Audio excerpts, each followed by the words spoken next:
Hey, what's going on, guys? Hex Grassroots with Meister Hex here, episode number 8. What is better than a nice Hex live stream on a Friday evening, at least here in Europe? Evening in, guys. My co-host Hex Misha. How you doing, Misha? Meister Hex, thank you, and hello from my side to everyone tuning in. As you said, Friday evening, Hex Grassroots number 8. Looking forward It's Friday to then.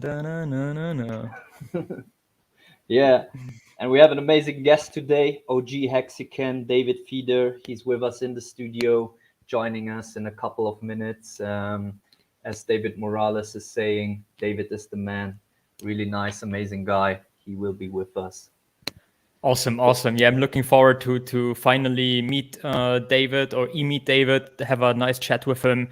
As Misha mentioned, in a couple of minutes, we will invite him here.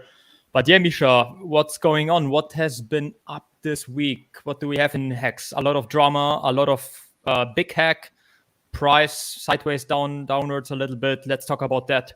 Yeah, I think it was a very interesting week. I think the most prominent topic going on was Hex 19, his hack, the attack, and then his stream on with Matty Allen and Papa B. Safety, big topic. Did you watch the stream? Yeah, I watched the stream. He joined Matty Allen's stream with, amongst others, Papa Bona, who gave a lot of very good advice on security topics. About that, I would also like to talk with David later. For also sure, Kareem, he has right? Yes, also Kareem. And as mentioned, it would be also great to hear a couple of more insights or advice from a technical person as David Feeder is. So looking forward to also touch on that topic as well. And shout out to Hexy Bastard for what's going on, buddies. Respect to you, bro. Have pretty long streams, man. You push it hard. So thanks for tuning in. Also, Belliot Brand, good to see you again here. Mango Junkie, oi oi. Let's do it. And we have also local supporters from Germany. Michael, nice to have you here, bro. Yeah, Belliot Brand, I want to say I really appreciate that you're always with us. And I also really liked your stream with Crypto Heartbeat. That was a good one. I love your stuff. So, Misha, you mentioned already the shark hack. Very good advice. I mean, it's of course a tragedy, but the persona, the character of Hex 19 is very, very great. What a great character, very senior. He took it with a lot of experience, you could say, with a lot of attitude. I was really impressed. How about yourself? I think that's the best, the silver lining in it, that he wasn't devastated by it, but he had a very positive outlook. Of course, it's very unfortunate, but at least I think he said it was gut-wrenching in the beginning, but I think he's taking it quite good. So at least that's good, yeah. But still a very bad thing, you know. Absolutely. But sometimes it needs that these kind of stories for other people can profit from it. It's kind of like a wake-up call for most of us, I would say. And especially if you think about it, many of us have probably, you could say, bad security, because back then maybe your hack specs were not that much worth, right? Maybe it was just a couple of $100, maybe even less. And also back then, I'm not even sure if the hardware wallet connection between Trezor or Ledger and MetaMask was already active when Hex launched. So I can imagine many of us have not thought about that in the very early beginning. So we have to upgrade, of course, and follow, amongst others, the advice that Papa Bona gave. We will also touch on that, as mentioned, with David Feeder in a couple of minutes. Yeah, we should absolutely talk about it. And like you said, many started probably with when only MetaMask was available. I mean, Staker app wasn't around in the beginning. And ones need to step up the game, especially in security. Speaking of about David, yeah, the man of today, let's introduce him a little bit. He is, as we said, a OG Hexican. He's also a former Bitcoin miner, like he said in one of his streams. So basically, someone who's very knowledgeable, has been in the game for a long time. He's a testimonial at hex.com. Very nice, emotional video by him on hex.com. You can watch it. He's thanking Richard Hart. He's also a Twitch streamer and also a YouTuber. Let me show also his Twitch stream. He's got a stream upcoming, so I want to show it. let's share it. Yeah, so he will be online on Monday again, the 29th November. Nice. This is noted. 1:30 GMT +1, which is the Central European time, I assume. So basically early evening to evening for the USA, I assume. And nice. Yeah, also nice streams and nice videos on YouTube. There was one video in particular I want to mention. It was short before the big payday, and he just did another big stake for 1 million hex for the 555, and nice. He secured some nice t-shirts, and yeah, he talks about it, and it was nice to see because I wasn't in the game back then, and yeah, it was interesting to watch. Let me show his YouTube channel as well. So on as Twitch, you can see, guys, Hex Grassroots knows how to do the research. Exactly. All right, guys, without further ado, let's do the German pronunciation. Please welcome David Feder. Hey, guys. Hey, How's David. it going? Hey, nice man. to have you, David. Hey, thanks. Welcome, Good to be here. Thanks for having me. I appreciate it. And thanks yeah, for coming by. You guys really did do your research. I have to admit, that Twitch calendar, that's not correct. I didn't even know that existed. Okay. That's out of date. I don't know why that's there. I'm sorry. So please disregard that. That's not true. Maybe you placed one stream once, and then they made a series out of it. I think so. Yeah. So sorry for the misleading there. But wow, you guys really went deep. Okay. Yeah, we got it cleared up with German. We had a David Feder deep dive. Yeah. Nice, David. Again, thanks for having you. Just out of curiosity, your last name is obvious. I imagine David Feder. Do you have German or European backgrounds? Yes, actually, yes, I do. Yeah, Nice. That's exactly my ancestors were from Europe. Not sure where. It's a little bit of English and German, and not positive. But my family name is in New York City, in Ellis Island, where all the immigrants came in. Yeah, some of my family's names are on the wall there. Yep. Wow. Oh, nice. Cool. It was a nice feeling, yeah, when you saw the name. Quite intense, I can imagine. It was interesting, yeah. And I was a kid, and we went on a field trip, and I didn't expect it. And sure enough, there was Feder right on the wall. So pretty cool. Nice. Awesome, man. I think Germans make up the largest ancestry group in the States, right? I don't know. I have no idea. I heard that once, but I'm not sure. I have no idea. That's potentially good question though.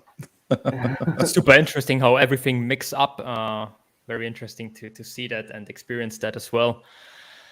So yeah, David, how is your week going? What keeps you busy? I see a lot of devices in the background, you could say. Yeah. Are you mining Bitcoin? Yeah. These are going to be the validator nodes in the future, right? Nice. This is a green screen, by the way. This is a fake picture, so I'm kidding. But looks sharp. Yeah, hopefully in the future there'll be a data center like this, and those are where the pulse chain validators will live. So coming soon.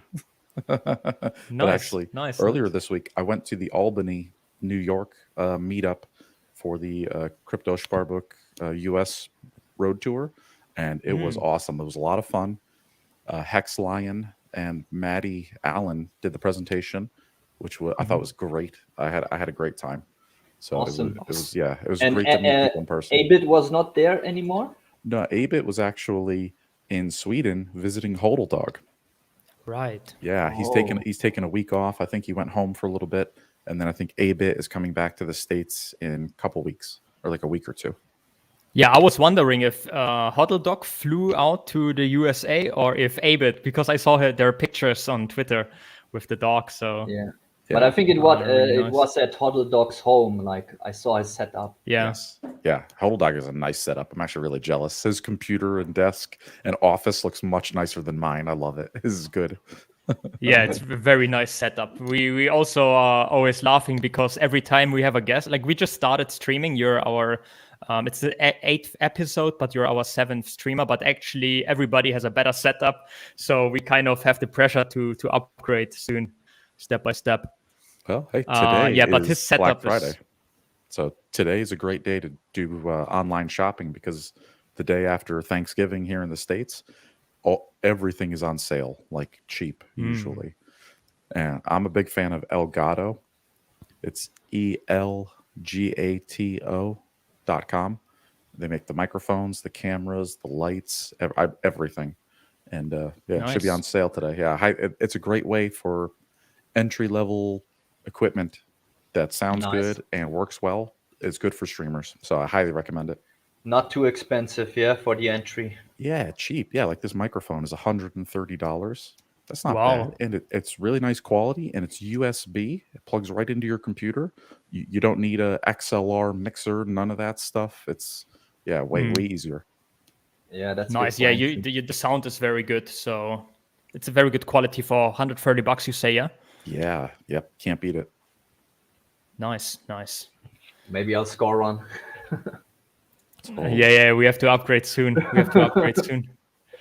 So David, you already mentioned that maybe we can touch upon that later. Speaking about Pulse Validator testnet, you already mentioned in the past that you've been participating in this phase very actively. But before we come to that topic, I wanted to ask you first of all, how did you come into the cryptocurrency space? What were your first steps in this field? Yeah, so I've been doing computers and networks for about 10 years for my job. So it was, I don't know, 10 years ago. I don't remember the day I heard about it. I don't remember what that first moment was, but I found out about Bitcoin a long time ago. I was still living with my parents. I was just out of college, so it was about 10 years ago. And that's pretty early. Yeah. I remember Mt. Gox being open, and I remember I didn't have any money, but I did have a video card, and I was able to join a mining pool, and I started mining with my video card, and I just let it run, and it was doing its thing, and then all of a sudden one day, the mining pool I was joined to got hacked, and they lost all the Bitcoin, and I got nothing. Oh no! So I did all that mining, and I literally never even received a Bitcoin. So that's how I started. How much was it? How much Bitcoin? Like a fraction. It was less than one, but it maybe a half a Bitcoin, something like that. It wasn't much, not a lot. And David, even earlier, how did you join this mining pool? Like, did you once just read about it online and there's this peer-to-peer currency, or like how did that happen? The first. Because when I found out about Bitcoin, there was a little bit of YouTube on it back then. You could read some stuff. So I did find the software. You go to bitcoin.org and you download the software. And I started Googling. I said, how do you mine Bitcoin? And there were some websites that were pools. There were people that were really early. They had pools and they had instructions right on the website how to download the software and install it. So I did it. I followed the instructions and it worked. And that's kind of how I started. And for our viewers, David, maybe some of us are not familiar with pool mining. Can you explain a little bit what that exactly means? Yeah, yep. So basically, when you're in a pool, you're all together on a team. And your computer is mining Bitcoin and my computer is mining Bitcoin together. If one of us finds the block answer and we get the Bitcoin reward, then we have to share it with everybody else. Right, everybody gets a piece. It's kind of like Hex. If you have shares, right, the more hash rate, like mega hashes in Bitcoin, you had, the more shares in the pool you had. Therefore, if you get the block reward, you get a bigger portion. And that's how it worked. So the more miners you had, you get your cut of the pool. Gotcha. And thanks. This happens automatically, the sharing? Yep, that's done with the software. Yeah, if my computer were to mine a Bitcoin, technically that Bitcoin would go to the wallet controlled by the pool. Wow. And the sharing is in equal parts between all participants, or the one who has more power to the pool? There's actually a couple different methods. One of them is it's called PPS, pay per share. So it's really just like Hex. The longer your miner's up and running and the more mega hash you have, the more shares you get. So it's like a mathematical algorithm that figures out what's your percentage. And your motivation to join the pool was technology driven, curiosity, or numbers go up driven? Well, even back then, you'd never mine one block on your own, right? If I ran that video card without a pool and I just did it myself, just one miner, you'd never find a Bitcoin block. You'll never get a reward. You'll never get paid. So joining a pool is really the only way to make any kind of gains, any crypto, if you don't have a lot of hardware to find blocks on your own. So without a data center like this behind me, you don't have a choice. Like you'll never win. Like you'll never find a block. Yeah, that may be also the. Sorry, Misha, go ahead. Yeah, that gives you a idea how insane of product gear you need to have today. If even 10 years ago you need to join such a pool. Dude, today you need literally like rows, like buildings full of these like miners behind me just to even try to get a block. It's insane the amount of power and hardware that's wasted today. I mean, 10 years ago it was hard. Today it's insane. Yeah, and then you need to dump it to pay for all of it, the energy, the gear. It's insane. It's very expensive. Then people go to Iceland, so it makes them, the cooling, and it's crazy. Yep, totally. And I tried that too back in the day, like in Iceland, the Genesis mining, which don't ever sign up with those guys. It's a scam, right? That you can go to their website, genesismining.com. You can pay them money and they will sell you hash rate. And then any Bitcoin that it's basically a pool as well. You just get a share based on how much you bought and they'll send you the Bitcoin. But don't do it because you'll never get paid back. Huh? It's not in a trustless manner, basically, this share you buy. It's a promise from the company. Correct. Yeah. It is, no keys. It's not your coins, it's their coins. You're giving away your money. It's bad deal. Don't do it. I see. Cloud mining is garbage. Absolutely. And David, you mentioned you got pretty hacked then. What happened after that? As you mentioned, the money was not much. Did you leave the topic, or did you stay in the community? What happened after the hack? Yeah, then I took a break, right? That was pretty upsetting, right? When the pool got hacked and I got nothing. So I took a break for a while. I didn't really think about it again. Wasn't really interested in crypto until Ethereum came out. And then that was interesting. And I don't remember. I wasn't there for the beginning. I'm not a ETH whale, or I didn't buy it at 15 cents, anything like that. But I did get. You're not the God whale? I'm not the God whale. Nope. I am not. I wouldn't be on YouTube if I was. So that's not me. I promise. I was not that smart or that early. But I was there in 2016 and 2017. Nice. And, I watched Zcash. I saw the Genesis block of that online. I did have some Dash back when it was $7. I traded it for a sandwich. That was a terrible idea.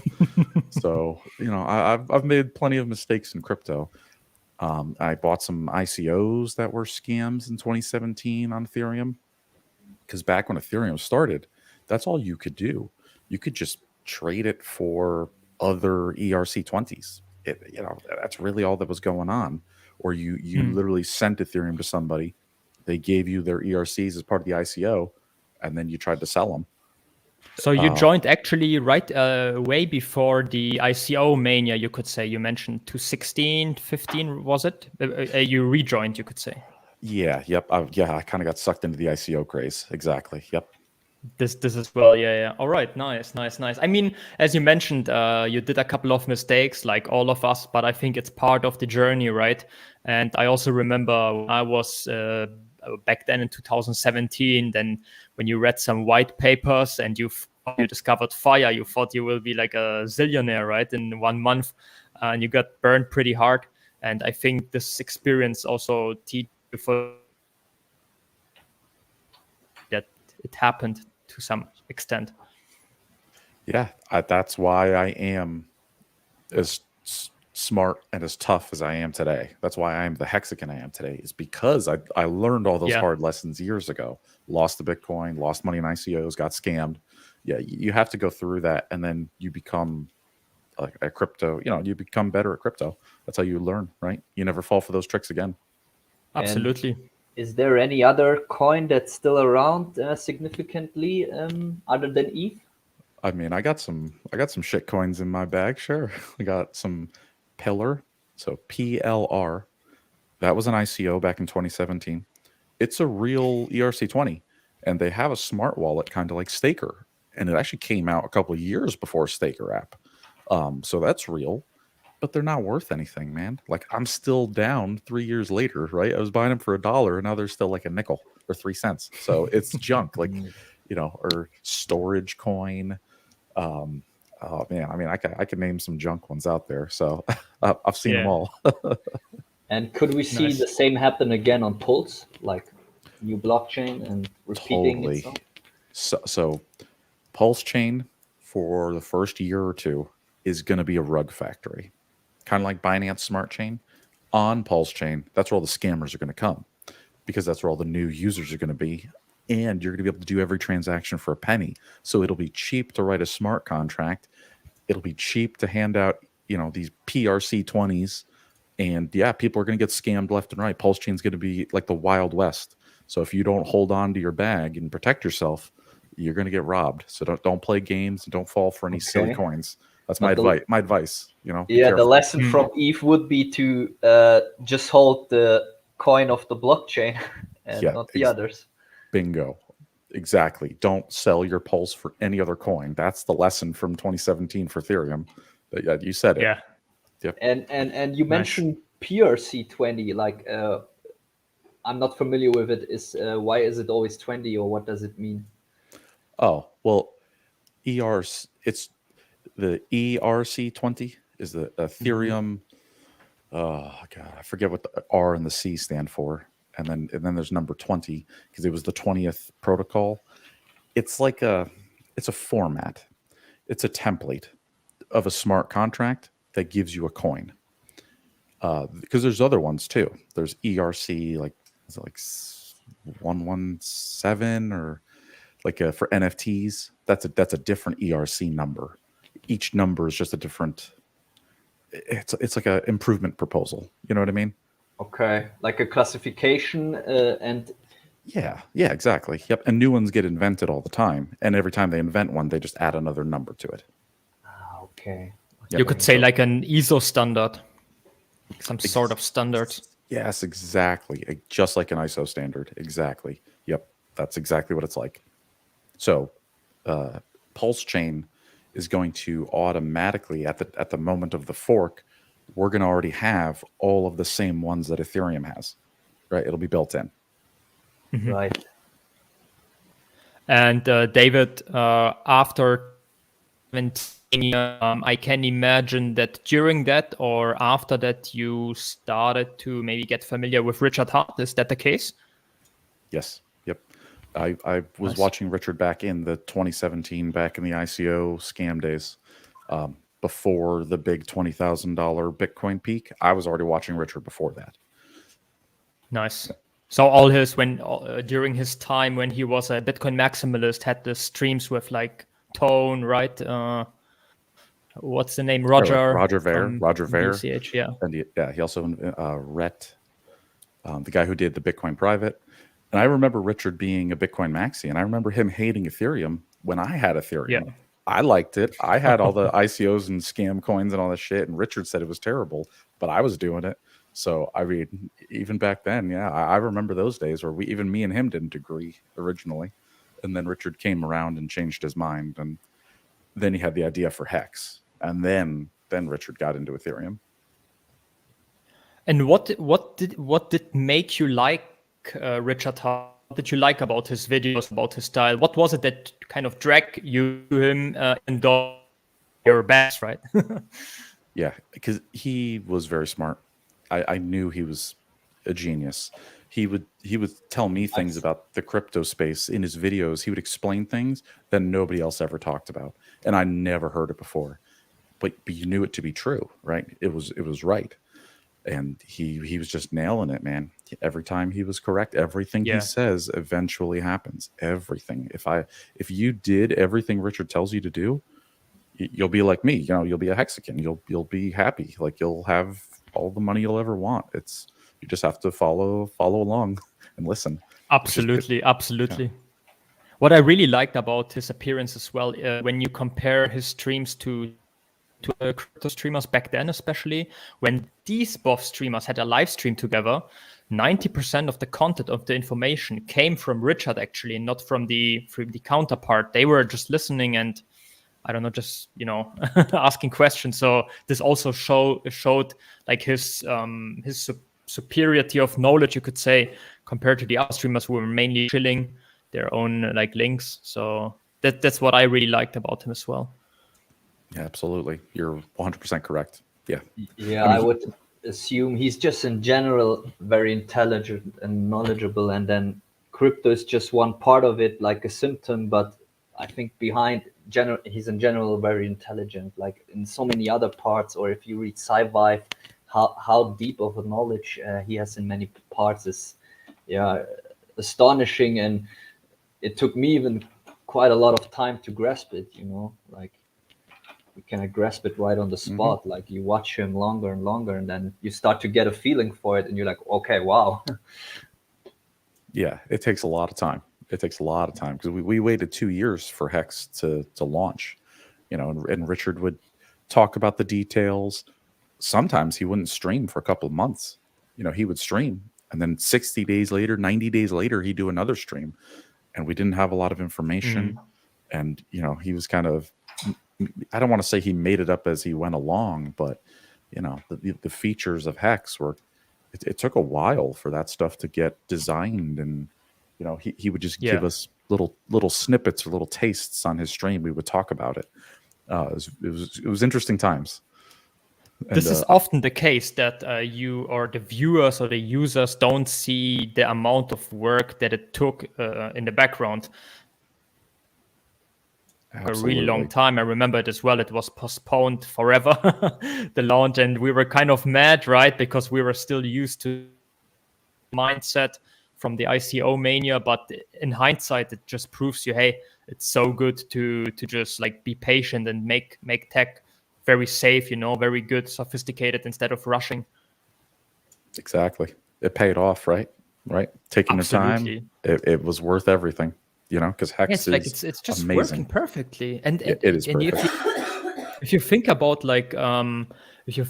it, like sometimes let's say 6 months after launch, you then discover some feature. It could have been done a different way, or I forgot about that. But I don't such a thought in Hex. It just works perfectly, flawlessly, 100% uptime. Like, I cannot think that triple audited.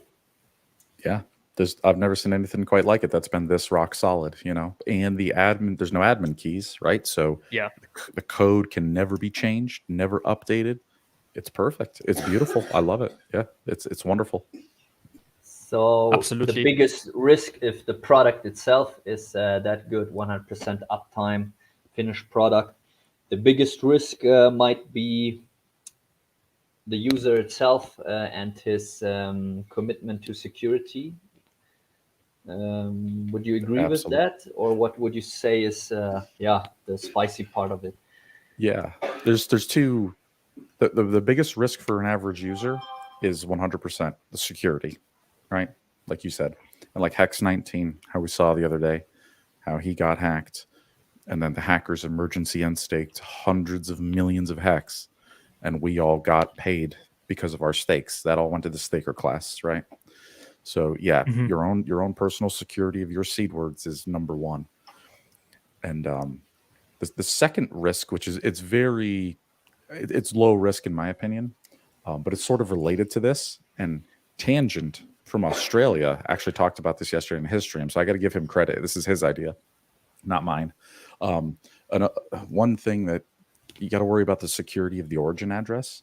If the origin address ever got hacked, that would be billions of hex that got sold. So I hope that those private keys are secure as well. So it's really all about your seed phrase. That is the number one hardest thing. Absolutely, absolutely.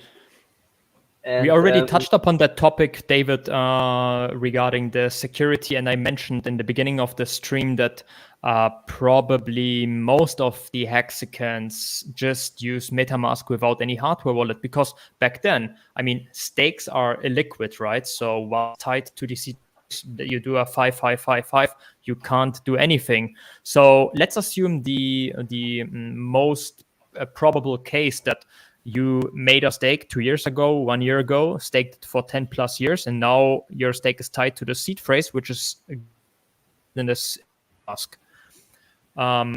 To my understanding, watching and listening to Bababona, but also Jaxa, a hexagon who has a lot of great videos about seed phrases and security. To my understanding, in that scenario, the best case would be if you you order a new Trezor or a hardware wallet, Ledger or Trezor. You import the seed phrase of the existing MetaMask. Then you delete the existing MetaMask from your phone or from your computer. Then you reboot your computer, restart, so you can create a new instance of MetaMask.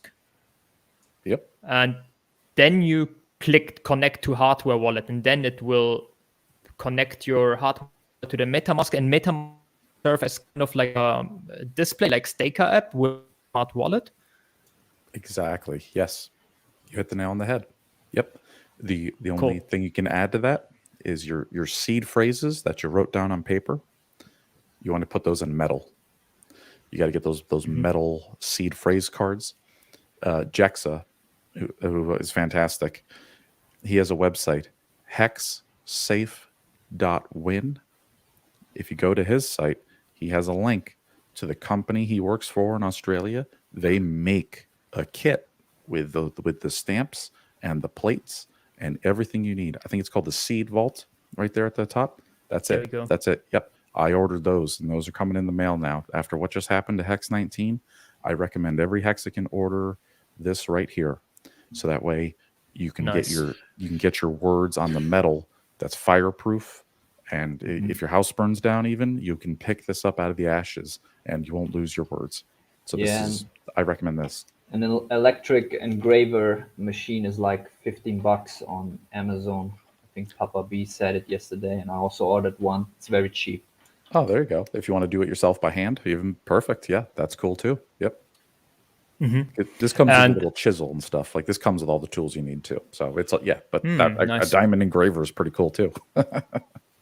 Cool. Sounds also like a lot of fun to do it, actually. And coming back to what Meister, the whole process he just described, once you got it only on your Trezor hardware wallet, this is only good if up to that point, like right now, your seed phrase and your wallet is not compromised already. I know it's very unlikely, but it could be someone has already access, and he's not unstaking the stakes like the scammer did it with Hex 19. Someone could be sitting with you in your wallet for the whole time, and then you don't know it. He doesn't do anything. Once your stake is finished, he goes to action. I mean, that would be worst case. I know it's pretty a nightmare, but it's better to do it now, put it on the hardware wallet, and then it's safe, but only under the premise it's not compromised already. Correct. 100% correct. Yeah, because once it's compromised, you're sharing the wallet with them, right? So they could come in later and come back. Yep.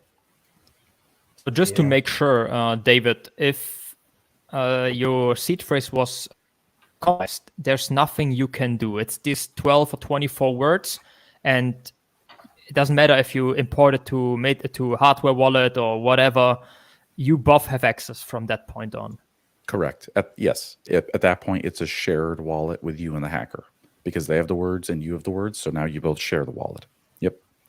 Now, one thing you can do is, and they've been talking about this for Hex 19, is that there's a way with a computer you can run it. You can write a script that will continuously check the balance of the wallet, and you can give this script permissions where if Ethereum gets sent to that wallet, you can try to beat the hacker and have it instantly sent out to a different wallet of your choice with a script. That's a hack that hackers actually use on people's wallets. But wow. I think that's also something you can use if you get compromised to fight back, to try to suck the funds out as quick as possible. All right. But this is you can only obviously transfer liquid Hex or emergency end stake if the stake is not long enough. This is the only thing you could do, right, in that scenario? Pretty much, yeah. If you had a big stake coming out and you know it's a compromised wallet, like the day it comes out, the minute it comes out, you've got to be there. You send Ethereum to the wallet, you end your stake real quick, you pay the fastest gas fees, and then you move the hexes out to a different wallet as quick as you can. Maybe the hackers will forget, and maybe you'll beat them. But it's a gamble. It's hard. But like there's a dilemma where if you do it too early, you lose everything. You could argue, okay, I'm at least good doing that, so the scammer doesn't get anything, and at least it goes to all the other stakers. But then it's a dilemma once you pass 50%. Like, do you wait to get more? It would probably make sense not to wait 100%, but I don't know, get it out at 90. The most important thing would be getting it out before the scammer. Yes. Right? Yeah. And that's a tough. On a philosophical level, that's a new dilemma, because in the past you would have a bankroll or gold, and then someone would steal it, like physically take it away from you, and now you have your asset, maybe your biggest asset, and both you and the thief are in it with access in it. And you don't even know him. You will never face him. You might not be on the same continent like him. So that's a new. We have a technology change, but also a crime change, a situation change, which is a mind blow. It's a little bit like in the Western when gentlemen stand at stare at each other and who pulls the gun first, right? Oh, a duel, a standoff, yeah, kind of. Like it's you're right, Misha. It's quite new situation. Yeah, very unfortunate. You don't want to be in that situation. Definitely. Yeah, I was really impressed by the attitude and the strength of the character of Hex 19. Most of us would probably just fall over, right, and cry and be depressed, but he managed it like a boss, I have to say. So, respect. Absolutely. Yeah, I would not have taken it as good as he was. You were 100% correct. I respect him a lot. He was even on Twitter tweeting after, and he's still in the community, and he's going to buy more Hex. What a guy, definitely. My heart goes out to him. That was rough. Speaking about the Hex, David, so if I recall correctly, the hacker started to emergency end stake, and eventually he noticed that he would not get anything out of it. He just loses all the time Ethereum for the gas fees. So there are still some stakes pending or like running, right? Correct. Yes. Yep. I believe it's a couple that are like 10 years long, a couple 100 million Hex. Yeah. Yep. That's crazy long. And maybe one important point I want to touch upon again, David, is the situation I described when once you imported the MetaMask original seed phrase to Trezor, and then you delete the seed phrase or you delete MetaMask on the computer on the phone. And I was wondering, what does delete exactly mean? How can you make sure you actually deleted the seed phrase and it's not just and it doesn't sit still somewhere in the back of the laptop, do you have some advice for actually deleting it, like in a sophisticated and a good way, in a final way? Oh, sure. Yeah. So so the best way is to erase your whole computer.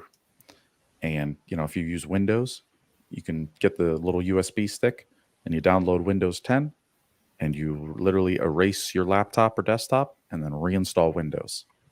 Right? So that way it's just gone. Everything's gone. So that's the best way. But if, let's just say you want to keep your computer as it is, I think if you go into, like, if you're on Windows and you go into your C drive and then the users folder, and then you find your name, and then you go to the app data folder, and if you delete any folder related to MetaMask, basically just delete all the program file folders for MetaMask and all the MetaMask file folders in your user profile in Windows, that'll get rid of it. And then when you open Google Chrome and you click on MetaMask and it looks brand new and it says, hey, please insert your, it's like fresh, please insert your words, please start over. And if you've deleted all those folders, you're fine. You did a good job. All right. And when you say delete, then you mean like right click like the usual way and then click delete, or? Yep. Right click delete. Yep. And then go to the recycle bin and empty it.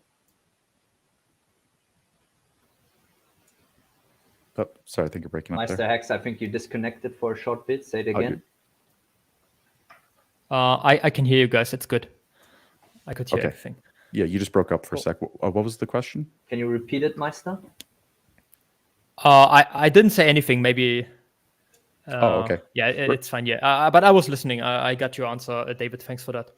Yep. So that's yeah. But the best way is just wipe the whole computer if you're worried at all. And then you're actually good to go, assuming that your seed phrase was not compromised beforehand, and the hacker actually waits for a good time, you could say. Correct. Yep. That puts you in a better spot if you were worried. Yeah, that helps. Now, if you've already been compromised, you're in trouble. But if you're trying to get better now after you just learned from Hex 19, so you order those plates, you get it on paper. Make sure you get a Ledger or Trezor, whatever. I'm cool with either brand personally. They're both fine. I have Ledgers. I like it. It works. They're great. They're cheaper. Same technology in my opinion. They function just fine. So yeah, anything like that is recommended. Definitely. And, one question: can we go over how the scammer got into the wallet of Hex 19? When I listened yesterday, and please correct me if I'm wrong, he got SIM swapped. The scammer got access to his cloud, and Hex 19 had his seed phrase digitally in a Word document in his cloud. Is that correct? That's correct. That is exactly correct. Yep, that's what happened. Okay, so like you said, a metal plate, a real analog backup would be quite better than a digital one. Yeah, because you can't trust digital, because hackers can, if they get into your computer, they can copy every file on there, and if it's just a regular text file, you're in big trouble. That's not good. Nice. And David, coming back to the devices, actually, right? iOS or Android or Microsoft, are these systems all equally, you could say, safe or bad, or is one system more secure than the other? Can you make some hierarchy? Oh, well, at any given time, Windows, Apple, and Android, I mean, they all have vulnerabilities at all times. They all do. Every one of them. It doesn't matter which one you pick, in my professional opinion. I mean, it just... Now, Staker app is a little different, right? Staker app is on Android and on iOS, but it's in that Gnosis Safe wallet, and it's a little more secure. I like the Staker app. And obviously they have a seed phrase too. So in reality, it's not that much different than, your MetaMask or a Ledger. So it is just a wallet. It's not that crazy. But if you're going to go on a phone, I highly recommend Staker app. Don't use regular MetaMask on Android or iOS. Mm-hmm. If you're on Windows, then MetaMask is fine, right? It's better on Windows. Mm-hmm. Or when Windows, you talk about the computer or laptop or phone. Laptop or desktop. Mm-hmm. Yeah, yep. If and you've got can a you laptop, elaborate on that? Why is that? Well, so on Android and on iOS, MetaMask has an app, and I don't know anything about. I don't know how it works. I don't know which folder it saves your private key file in. Mm-hmm. Now, your private key file is encrypted. When you first set up MetaMask, and it asks you to set up a password, that password encrypts the private key file. So even if somebody steals your phone or steals the file, without the password to decrypt it, they're going to have a hard time. So the security for all the wallets is pretty much the same relatively. You know, the number one way people get hacked, you know, Hex 19, that was a SIM swap and then having your file stolen. That's like that sounds like a targeted attack. It sounds like somebody knew who he was. They probably knew his net worth, and they chose to steal his phone number. If somebody picks you and they want to hack you, there's not a lot you can do to stop them. Mm-hmm. You know, the number one way people get hacked is they literally give up their seed phrase. They type it into a website because they get tricked. That's how most people lose it. It doesn't matter how good your security is. They get socially engineered into giving up the seed. Mm-hmm. So it's not this what you may think or what you see in the movies, right? That somebody hacks literally into your computer or phone. It's more that you reveal it voluntarily, not voluntarily, but by social engineering. Exactly. What happened to Hex 19? That's like the 1%. That almost never happens. That is super rare. And it's also the main issue here was that he had a seed backup as a digital file in the cloud. Correct. Right? An unencrypted text file. Now, if he had taken that text file and like right clicked on it and zipped it in a zip file and put a password on that zip file and encrypted it, that might have saved him right there. Because then the hacker couldn't open the zip file to see the password inside. So a little bit of encryption may have gone a long way right there. But I think the scammer must have known who he was, his identity, his network, to specifically target him, right? I think so. Yeah, if you're getting SIM swapped, that means somebody's after you because they want to steal your phone number. And they call your cell phone carrier pretending to be you. And they know your number and they know your name and your address. That's a targeted attack, yeah. And you said it's rare. It's very rare, this targeted attack. But if it happens and the scammer is really he goes all in and really wants to target you and do it, you said you can almost not prevent it.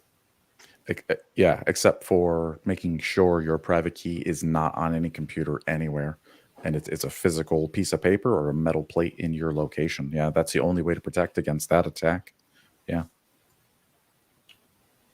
Okay. Yeah, it's unfortunate.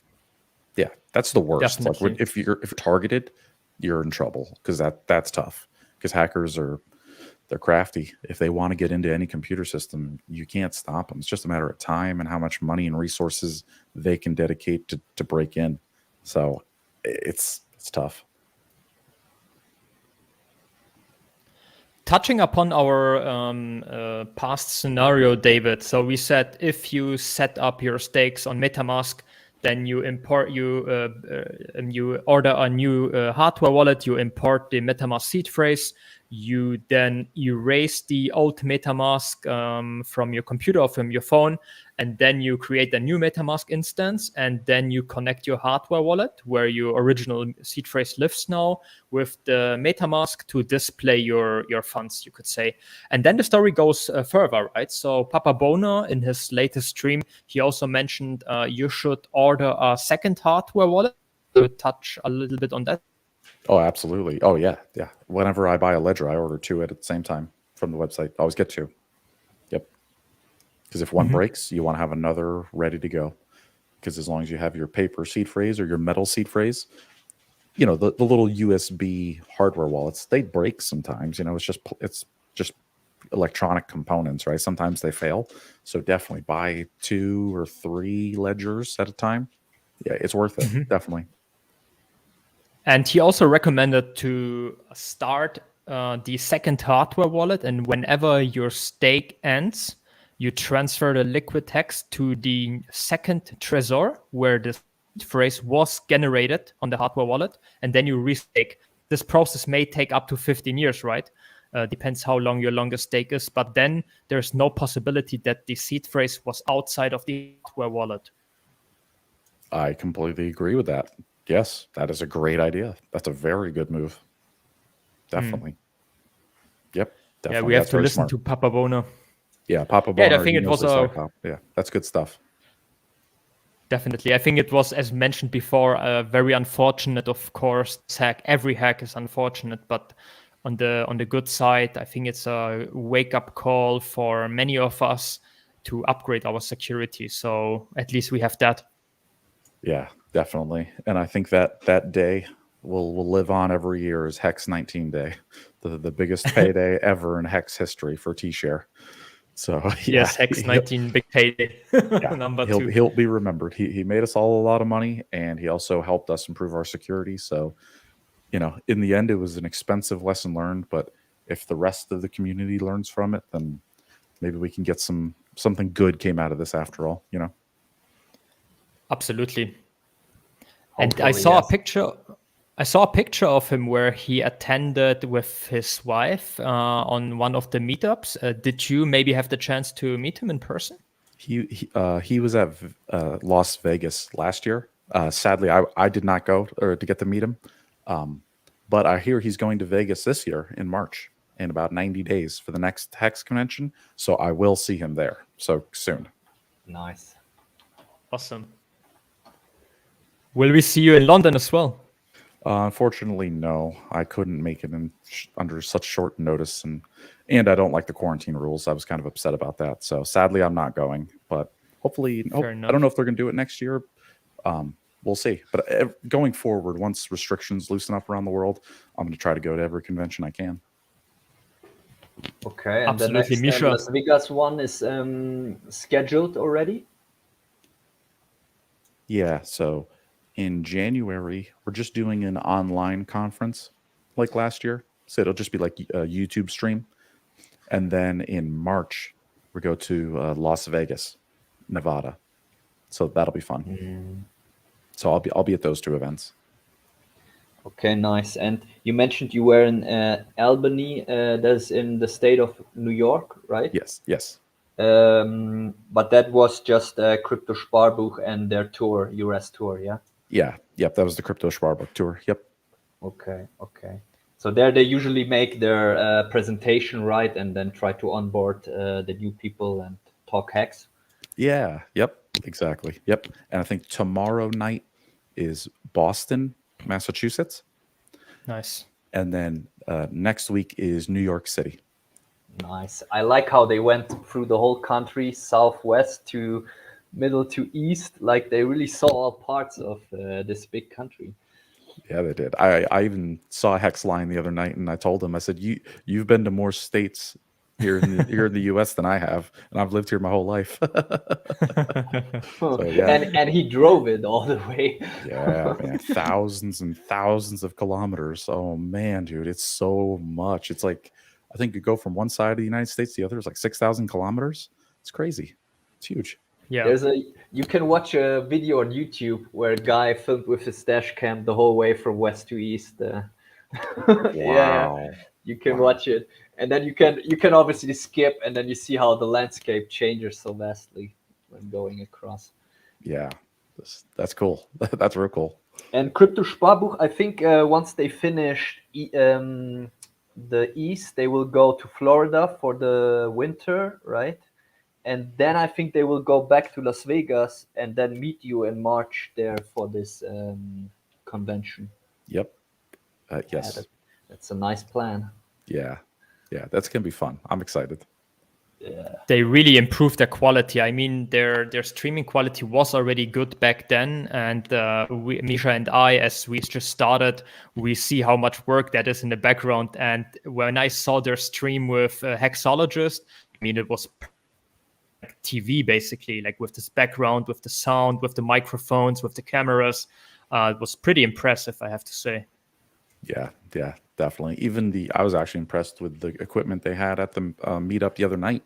Multiple cameras. There was a guy there, like an audio mixer, and he was recording everything. It was, pretty fancy. So I have the feeling that there's not much content about the tour. Do they do documentary and they want to keep it somehow secret before release? Yeah, I think the footage that you're right there. I don't know about a secret, but they're keeping all the footage, and then I think after the tour they turn it into a documentary, and they find all the best parts and all that footage. Hundreds of hours they have to go through and try to find all the good bits. Yeah, there's so much documentaries going. I think they're free, right? The Richard Hart one. Then there was a private Hex documentary and the Crypto Sparbuch one.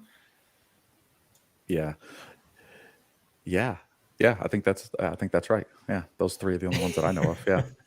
I didn't know of the other two ones. I only know about the Richard Hart one. Well, the Richard Hart one, Crypto Sparbuch. What was the third one you mentioned? I can't remember the name, but Mr. Private individual who started to make a documentary independently of the official one. So I think he even started earlier. I'm not 100% sure though. Oh, okay. I'll have to keep my ears open for that one. If I find out, I'll... maybe they started then collaborating. I will also check it out. But I think there was something. Because the official one was not out or was not planned yet. So he started before then. A filmmaker, and then they just announced the official one. But hey, better two than one, right? So totally, the more the better. Absolutely, I love watching Hex content of any kind: documentaries, streams, everything. Speaking of marketing and documentaries, you mentioned this PLR token, which was an early ERC20 token, which also had a smart contract. You said so. Did it go down because nobody was using it? Nobody was buying it because they had no marketing, no users? Or you know what I mean? Like, it's still a thing. Yeah, it's just like it's just a bad smart wallet. Like, it's just junk. Like, it's not cool. Like, the PLR token has no purpose. You don't actually use it for anything. They just used it to raise money in 2017, and then they dumped it. And then they sold all their Ethereum too, and they took the cash. That's it. It was just... Okay. It's junk. The product and the coin itself was actually trash. I mean, it's 3 years later. It's still in development and nobody uses it. Like, Staker app's already beat them to market and blown them out of the water. So that's an example of a promise coin that never delivers. Sounds like 2017. I mean it in a way, like even with Hex finished product, 100% uptime, but even like amazing product like that would need users and marketing. You could have the best product in the world, but if nobody uses it. So, how do you see that? Like the trade-off of having to onboard or just having the product itself do its thing? What's your take on it? Well, it's because right now, what do we estimate? There's 50,000 hexagons, right? 50K, maybe 60K, and there's 250,000 Ethereum wallets that hold Hex. Those are good numbers, but that's just a fraction of all the users on Ethereum, right? Like, that's not a lot. That's not many. So I definitely still think we're early. I think as far as the adoption of new users, we're still in the beginning phases of onboarding and getting more and more and more. Once we hit 250,000 stakers and 1 million Ethereum wallets, then it's going to be another level, right? Then that might take a couple more years. and that doesn't even count Pulse Chain, right? Because that's a whole nother story. I think the biggest onboarding tool for Hex going forward is going to be Pulse Chain itself. I think once that comes out, even more people are going to see Hex, and then things are really going to start to take off, in my opinion. Yeah, nice. If I had to bet, if I had to speculate. So David, you also mentioned it that I said in order to spread the word, you need a community, and Hex has a great, not only big community with, you could say, more than 70,000 stakers, and as you 250,000 Hex wallets or ERC Ethereum wallets who holding Hex. How do you see this Hex community? I mean, maybe one question before: have you been active in another crypto community before Hex was a thing, or is it the first time? No, not really. This is the first time I've ever come out publicly. It was because of Hex and because of Richard. It was actually all just because of Richard. When I sent him that video, because I've always private messaged him in Telegram even before Hex launched, and way a couple days after Hex launched, I would chat with him in Telegram, say thank you, this is amazing, I'm so excited, I can't wait. And yeah, and then what did he answer you? Huh? What did he answer you? He was just like, yeah, man, super exciting times. He was super positive. Richard was fantastic. Okay, nice. Are you still in contact with him, or is he too busy now? No, I mean, I chatted with him on his birthday a little bit, said happy birthday, and sent him a message, and yeah, he's there. So, yeah, I get through sometimes. I can ring the bat phone.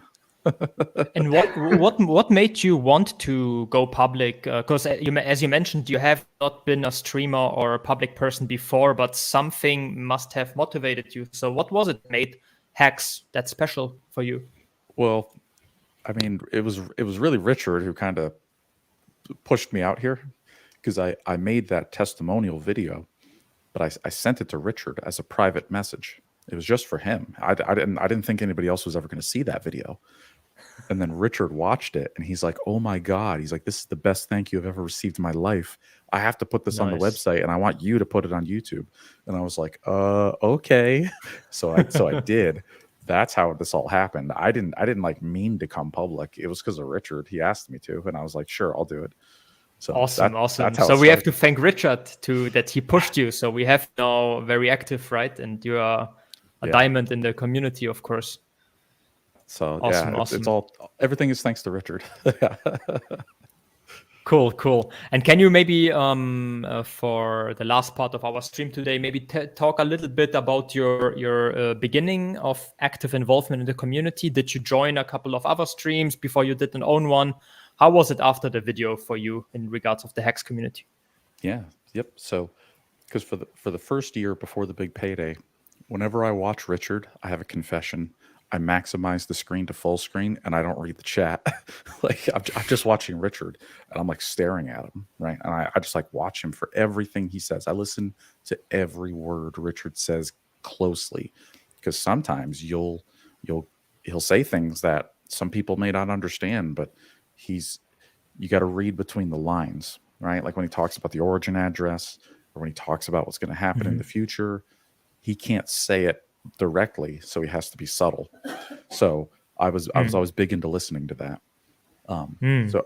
So once Hex hit a penny, that blew my mind. I thought it would take years to hit a penny. I thought we'd still be less than a penny even today, but we hit that last year. That's why I made the video. And then I went on Discourse Syndicate with Captain RG3 that same night. And I went on the show, and I met those guys. And the rest is history. And then I was like, you know what? I have to stream. I have to spread the good word of Hex. This has changed my life. I went from, a couple $100s to thousands of dollars, and now it's, way more than that. So yeah, man, it's like my duty. It's my responsibility now to the community to help spread the word. And it just so happens that I'm a nerd, right? I'm technical. I like computers. I like servers. So this is also perfect for the Pulse Chain Validator, right? This is what I do. I run servers. I'm good with this. So awesome. So yeah, that's what I'm really excited about next. Is I want to make good Pulse Chain Validators, and I hope people can vote for me. And then we'll all get more Pulse every day, as we'll get the fees from all the people who use Pulse Chain. So can you pick us up here a little bit? Because, of course, we all familiar with the term pulse chain validator, but I can imagine of us maybe don't know exactly how that would work. Can you try to explain us a little bit? If you say you're a validator, what does it mean? How can people participate, can vote for you? That would be appreciated. Yep, totally. And I'll even explain what is a validator for people who don't know. So in Ethereum is still proof of work.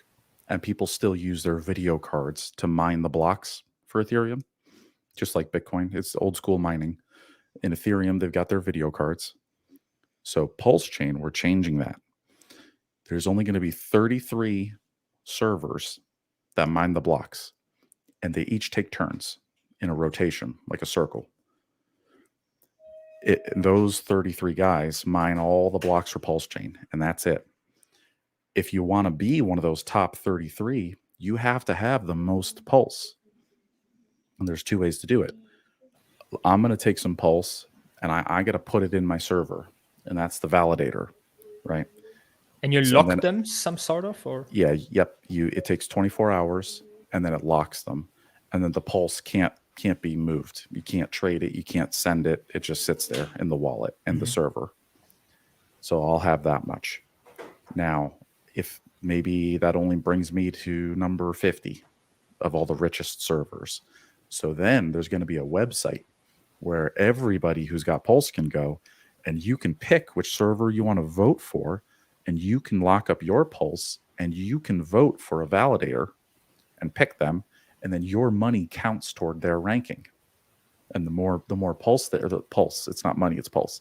The more Pulse they have voted for them, the higher they go into the 33. You want to be in the top 33. So that's pretty much it. So I literally delegate, if I have some liquid Pulse coins, right? And I would like to make them work, so I can delegate them to you as a validator, basically. Yep. To a server, and then server. Yeah, you pick which of the 33 top servers you want. Yep. And how do these candidates, let's call it like this server, validator candidates, how do they distinguish from each other? Can you add a text? Can you show some specs? Why should I choose you and not the other? So I have seen on the testnet, there is a website where it shows this. The server names are it's horrible looking. It's pretty ugly. It's just an address, like an Ethereum address. It's awful. But then over on the next column, it shows you how much of the percent of their rewards from the fees do they give to the people who vote for them. So you'll actually be able to pick, hey, that validator is giving more money to the people who vote for him than that guy. So there's actually a competition. The validators the most popular validators will be the ones that give back the most to their delegators as a percentage. So, and would you say, David, that this kind of how much reward it gives back is the only distinguisher? Or, for example, can you also specify, hey, I use this measures and the other this team? Is it also a thing, or is it? Well, the website won't say any of those things, but I guess someone like me, I mean, I'm going to stream about what I'm doing, and I'll talk a little bit about the technology I've got, and I'll try to give some insight. Yeah. So I guess that's up to the person who's doing it, because the website is there's none of that text on the website. It doesn't tell you any of that. I see. Now, I see. I also so have only an the idea. column for rewards. Yeah, exactly. Yeah, that's really the only measure on the official website, the official one. Now, what I'd like to do is I want to make my own website that does what you talked about. It talks about me. It talks about the servers. We have failover. And then I want to have a button right on my website where you can just vote right from my server. And I'm not going to show the competition. I'm not going to show you the other guys, but you can see me and how much I'm giving back. And, so I'm going to have my own site. Plus, there will always be the official Pulse Chain site. So there'll be choices. Nice. That's super interesting. And when you say about will have your own website, is it correct that it will be, and please correct me if I'm wrong in the terminology, it will be a Web 3.0 website which connects to my MetaMask where I can send the coins? I'd like to do that. Yeah. Yep. I'd like to have it so you can connect to MetaMask and then you can just delegate right there and vote. Yep. and it just locks the pulse right in your own wallet, and you just vote. It's basically just voting, right? So yeah, I hope to have a custom one just for me. That's, no expectations. It doesn't exist yet, and I'll be honest. There's a chance I may not get into the top 33 because there's going to be a lot of other whales with a lot of pulse. And if they want to run their own servers and they vote for themselves and they've got more, they may win. But I'm going to try. I promise I'll try. Okay. And for me as a user, I assume I would pick someone like you, a known member of the community. And that's very interesting. I never heard it this way, that it's going to be this way. And the top 33 spot, they are automatically in the system. And then, I still don't really get. If, let's say I'm number 35, but then you log in and you have, let's say, 10 million pulse, and you vote for me, maybe that's the vote I needed to bump me up in the rankings. So now maybe I'm number 25. If I get into the top 33, now my server gets to start doing blocks. Yeah. But if you're 34, if your server's 34 or lower, you don't get to mine blocks and you don't get any rewards. And again, voting for you will be I send the coin somewhere to the server, or I will just delegate them and they are like reserved. This is the best part. You get to keep your keys and your coins in your wallet. All you're doing is you're locking your coins in your own wallet. Okay. Yep. I cannot send them under somewhere else. They are locked to vote for you to be a validator, and then you as a validator, you mined pulse blocks, and then you get rewarded with pulse for that, and then you distribute it to your voters. Exactly. In a key that you decide how much anyone gets. Yes, correct. Yep. I decide. Yep. I decide how much goes to the validator server and how much gets sent to the delegators. Yep, so basically you could keep all of it and then improve your spot in the ranking. That's a possibility. Maybe do that for a month until we get enough pulse, see how much really comes in. And then once I'm in the top 33, then I think you can change the numbers later. So I never even thought of that. That's big game theory coming up. Yeah, wow, that's really good game theory. We will see how that works out. But thank you so much. I didn't know that at all. It's like first news for me. Yep. Thank you. Yeah, my pleasure. And this doesn't work yet in the version 2 of the testnet, which should be coming in a couple days. They're going to erase the testnet and they're going to restart it. This should have all these new features, and then we can go try them for free on the testnet and test it and try it. And I'll make some videos about that, and I'll show people how to do it, and we'll give it a shot before mainnet comes out. We need to know how it all works. And from where do you know all this? Mostly the Telegram chat. It's all in the Telegram channels. There's a Pulse Dev channel, and it's open to anybody. There are some private channels I'm in, but there's public ones where you can get most of this information too. Okay, so a Telegram Pulse Dev channel, and they're in the voice chat, or they have that's a different channel, the regular Pulse Chain Com, t.me/Pulse Chain Com.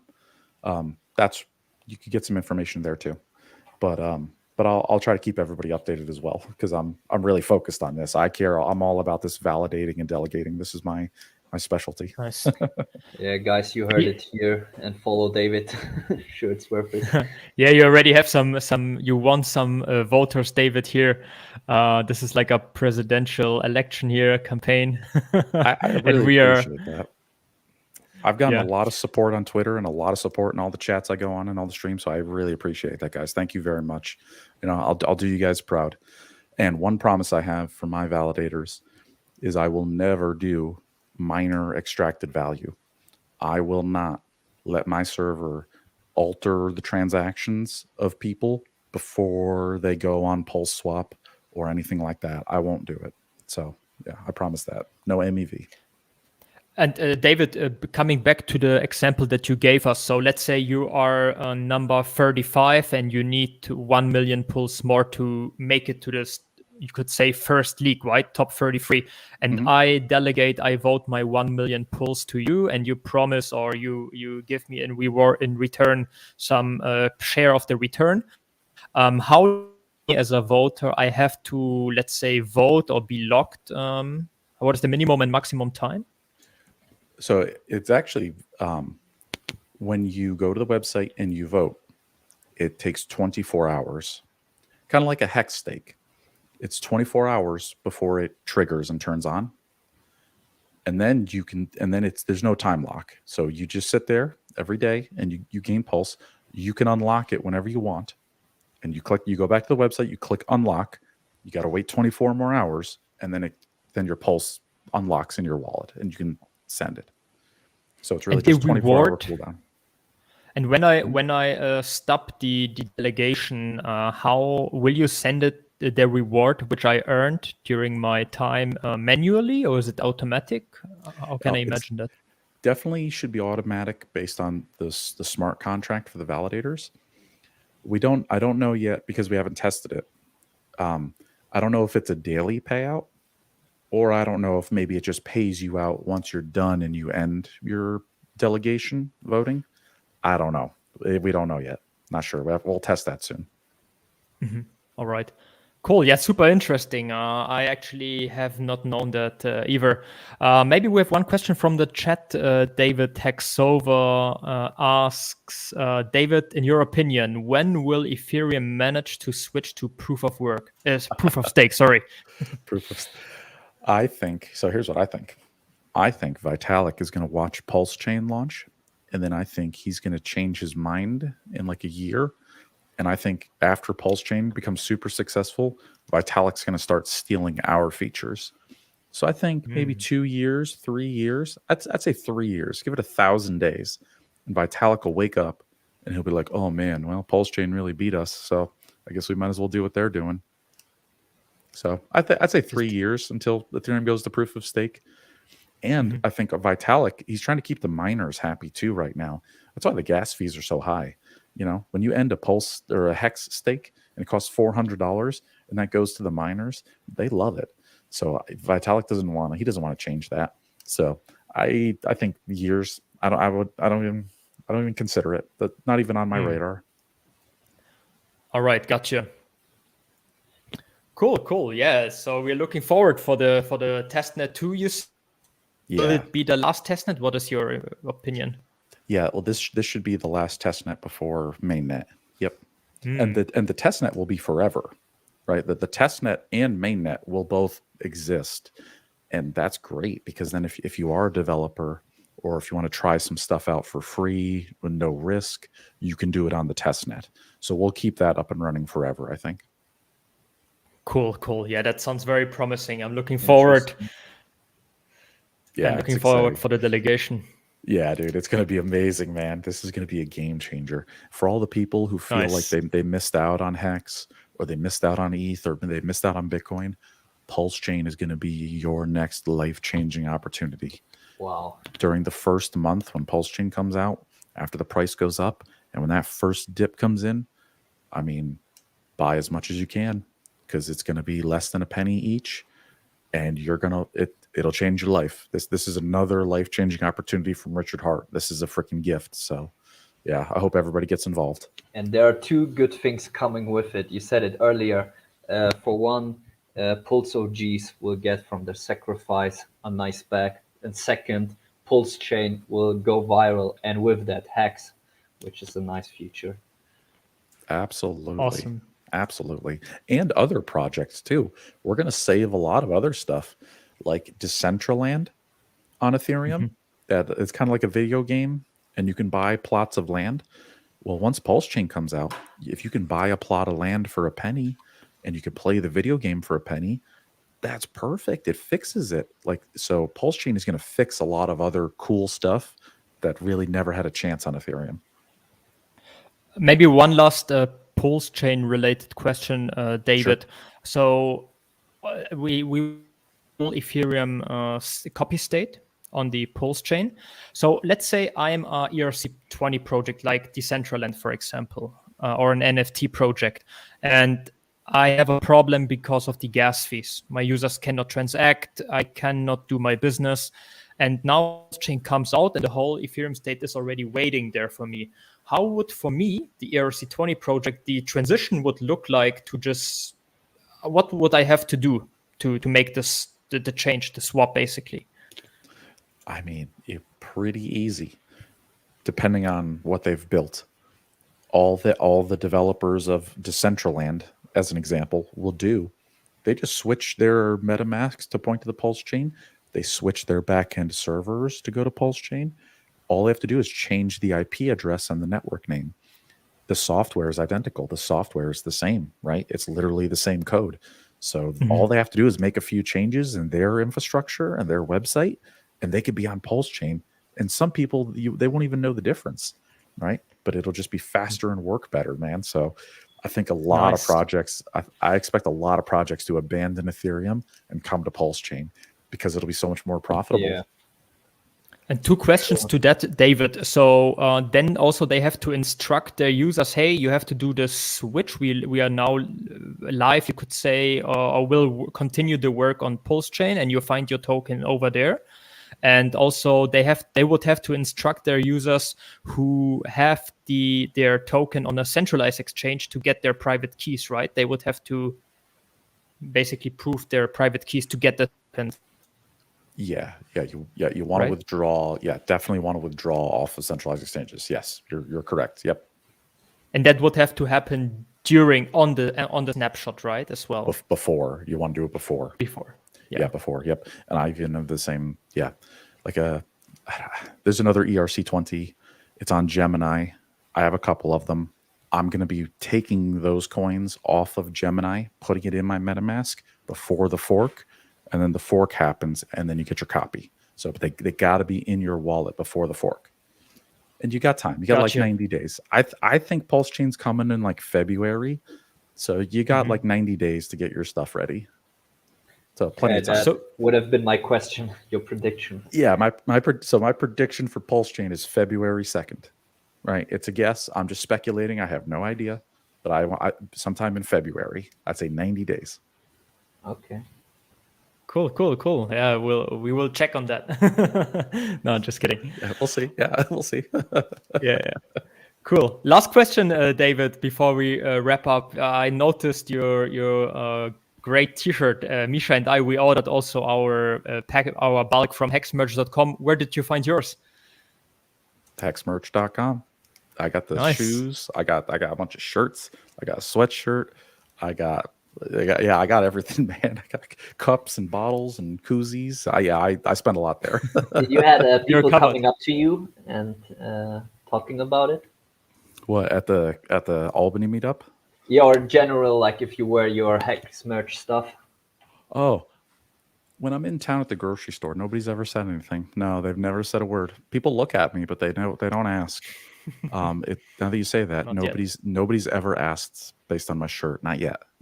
I don't go out much, so maybe that's why. It's funny because could turn out nicely for them if they put in the effort and actually approach you, right? So totally, yeah. But you need to put in the work. Yes, they got to put in the work, and you gotta spend money to make money. You got to be willing to speculate. You have to have, it's a risk, and it feels uncomfortable, and you're nervous, and that's what it takes to do this. You got to put yourself out there, and you got to try. You got to take a risk, and maybe you'll get a great reward. Absolutely. That's a beautiful sentence for the end. Hexmerch.com. Again, we are not affiliated with them. We just like Kevin. We like just like the shop. Customer. Please get dressed in merchandise of Hex if you wish. Misha and I, we ordered our bulk as well. And also you heard it here. Once Pulse Chain is out, David will run a validator node and you can vote delegate for him. He will have a website with more information on that. So please stay tuned. Yeah.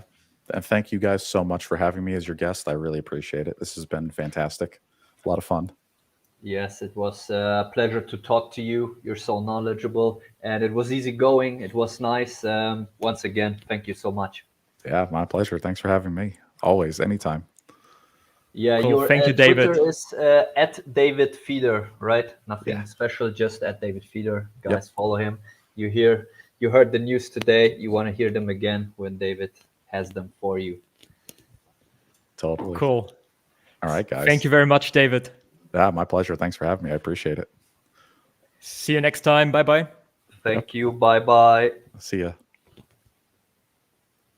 Awesome stream, guys. You heard it. The man himself, David.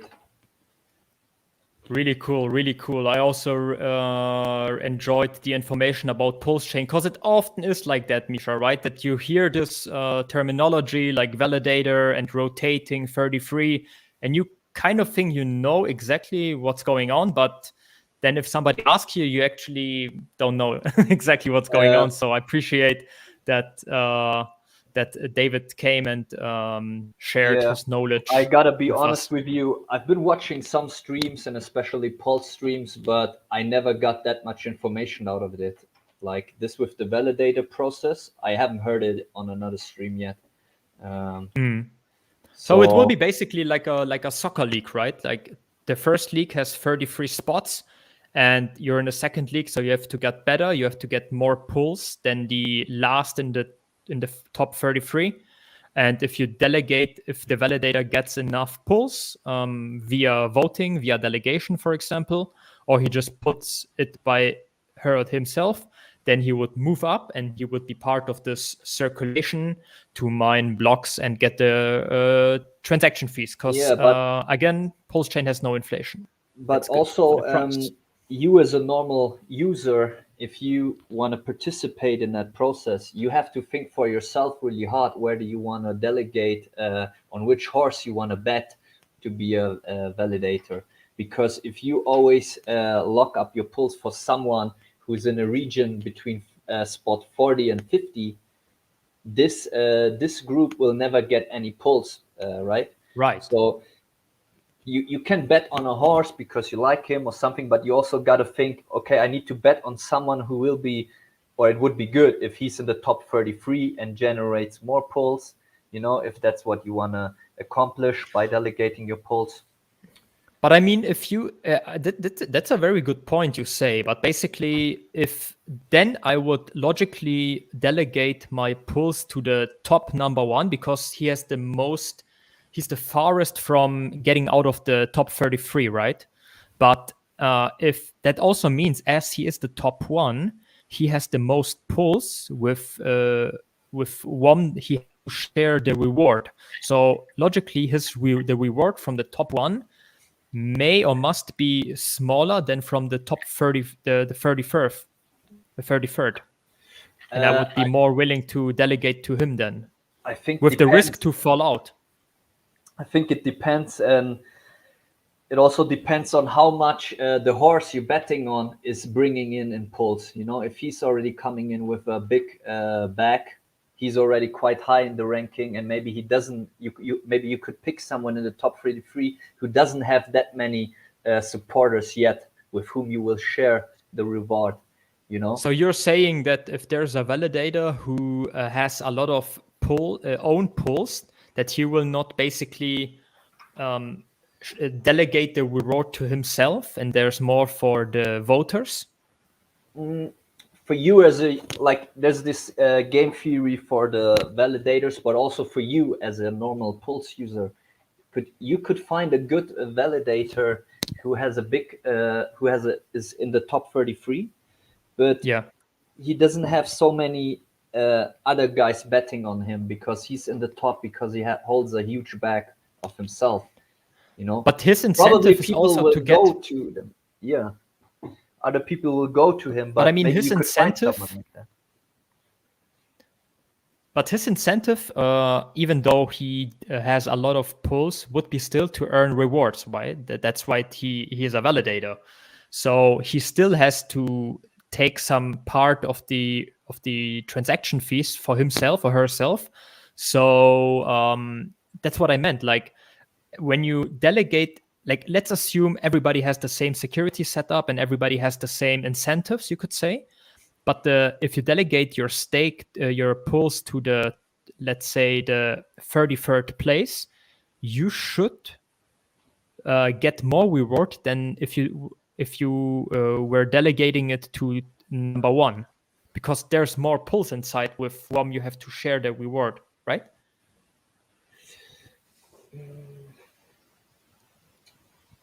I think we have to get back David. It depends on if it will be distributed among how many delegators or on how many pools is brought in. I think it must be pools, right? Yeah, you're right. Because you come with one pulse and I bring 1 million, it has to be fair. Yeah. Then like you're saying, a smaller one, your share will be bigger in comparison and you will get more. Assuming all top 33 will be paid equally. Yes, because if I understand David correctly, there's the rotation goes on without interruption. So you just get into the line and you will, every 33rd block, you will mine. And that's it.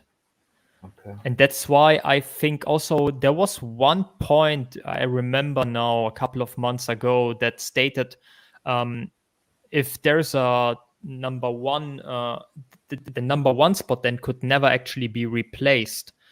But this is, I think, what I meant, that when there's less pulls in the lower spots, then the reward must be bigger per pull, and that makes it more incentivized to delegate your stakes there, and then he moves up, and that's how it balances out.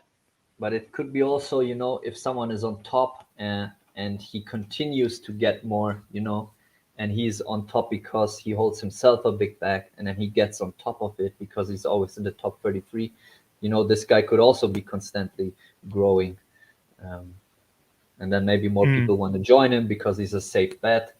Yeah, I don't know. We will see. That's all the implications. Absolutely. That was a great, again, episode number 8, Hex Grassroots. Misha, what do you think? Shall we reveal our next guest? Do it, Meister.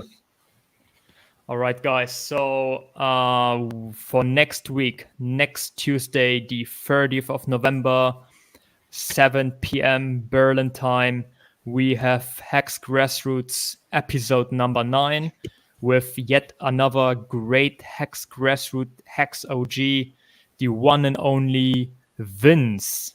So we are looking forward to finally meet him, have a nice chat with him, and talk about Hex pulls and everything else. So please stay tuned. Please tune in on Tuesday, the 30th, 7 p.m. Berlin time, Hex Grassroots with the one and only Vince. That will be awesome. And it was awesome today with David. I think great stream. Thank you, Meister, for being here as well. And thank you guys for tuning in. And as you heard, please tune in next Tuesday. And until then, see you guys. Ciao.